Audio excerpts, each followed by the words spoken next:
pergunta que segue então agora, seria o ponto 3 desse nosso estudo, diz o seguinte: por que então o mundo está como está? Baseado naquilo que nós trabalhamos, pensamos aqui no ponto anterior, no ponto 2, o texto de Romanos, então, no capítulo 1, versículo 18 a 32, traz para nós, então, uma ideia do porquê o mundo está como ele está. Diz assim: na minha carne não habita bem nenhum, pois o querer o bem está em mim, mas não o realizá-lo, porque não faço o bem que quero, mas o mal que não quero, esse faço. Essa é, então, a declaração do apóstolo Paulo acerca das suas vontades, acerca do seu desejo, acerca da sua natureza pecaminosa, que dá para nós, então, uma ideia para tentarmos entender por que o mundo está como está.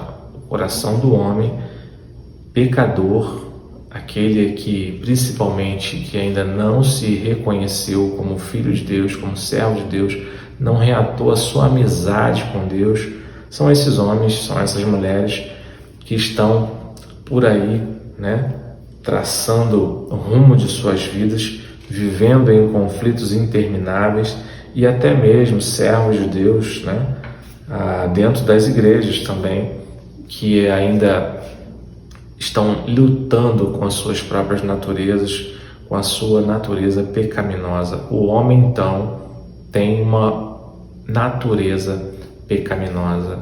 O homem precisa tratar a sua natureza pecaminosa.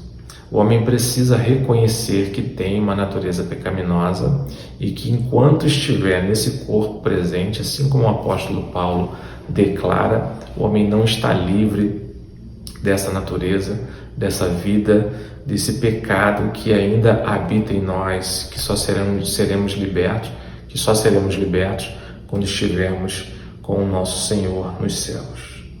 O homem não teme o julgamento de Deus. Essa é uma realidade presente. Várias pessoas ignoram, até mesmo a forma como Deus se apresenta pela sua graça comum no céu e na terra, nas estrelas, nos mares. Os homens ignoram que esse julgamento um dia virá. Por mais que estejamos declarando isso como igreja ano após ano, falando sobre a questão do julgamento de Deus, o julgamento eterno que virá, os homens simplesmente ignoram. Seus corações estão distantes de Deus. Eles não temem a Deus, não temem o julgamento de Deus.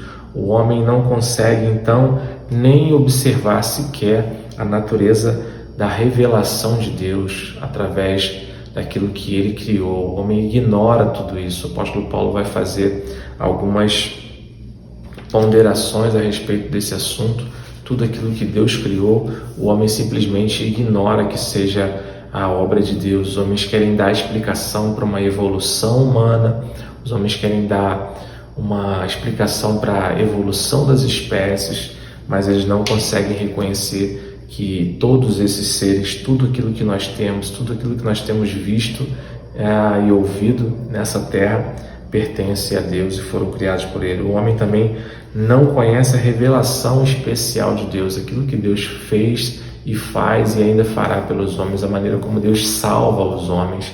Isso ainda não é reconhecido pelos homens. Muitos zombam, muitos fazem piadas, dos servos de Deus, daqueles que buscam a Deus, daqueles que buscam ter uma vida transformada, porque simplesmente o homem está distante de Deus. E é por isso que o mundo está como está.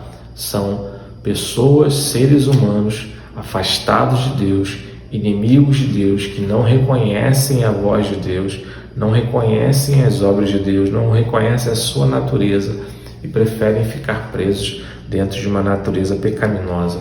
O mundo então é governado por pecadores, homens e mulheres afastados de Deus, que traçam rumos de suas próprias vidas sem reconhecer, sem parar para ouvir aquilo que Deus tem dito ao seu povo, ignorando por completo a vida da igreja.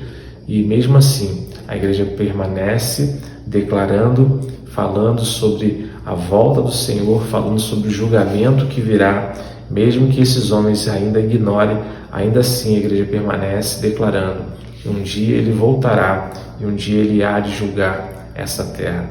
E nós estaremos então de uma vez por todas com o nosso Senhor.